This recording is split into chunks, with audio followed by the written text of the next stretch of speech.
Salam Bu, perkenalkan saya Idris Gramantio Samosir dari kelas 8E. Kali ini saya akan membuat video penjelasan tentang sentralisasi dan desentralisasi.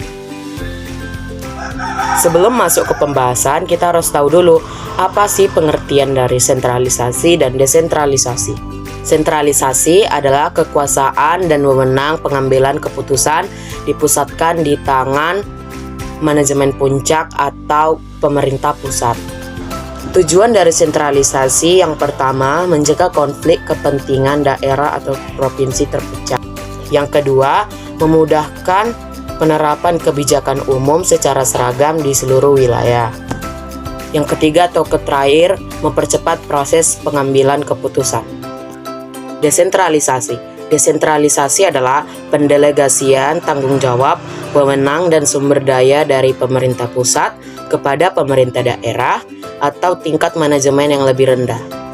Tujuan dari sentralisasi yang pertama, meningkatkan partisipasi masyarakat lokal dalam pengambilan keputusan.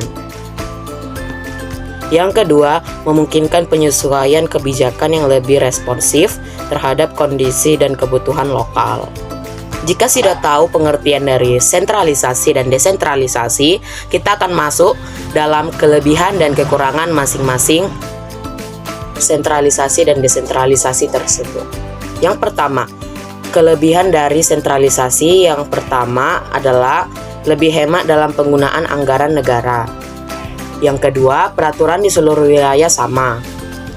Kekurangan sentralisasi yang pertama, lamanya pengambilan keputusan di level daerah karena dilakukan sendiri oleh pemerintah pusat.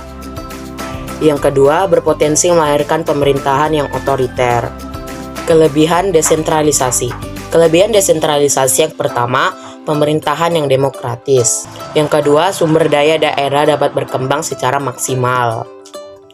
Kekurangan desentralisasi. Yang pertama, memerlukan biaya mahal untuk pemilihan kepala daerah. Yang kedua, pembangunan dalam daerah tidak merata. Walaupun terlihat sama, rupanya sentralisasi dan desentralisasi memiliki perbedaan.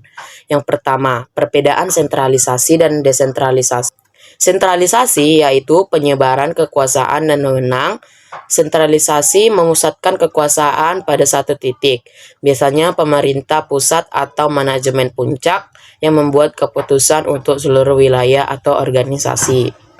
Sebaliknya, desentralisasi, kekuasaan dan kewenangan pada tingkat yang lebih rendah seperti pemerintahan daerah atau manajemen di bawahnya yang kemudian dapat membuat keputusan secara independen. Contoh dari sentralisasi yaitu pemerintah Cina, di mana keputusan utama dibuat di tingkat nasional. Yang kedua, pemerintah pusat yang menangani kebijakan visa untuk warga negara asing. Contoh dari desentralisasi yang pertama, Amerika Serikat, di mana masing-masing negara bagian memiliki kendali atas banyak kebijakan lokalnya.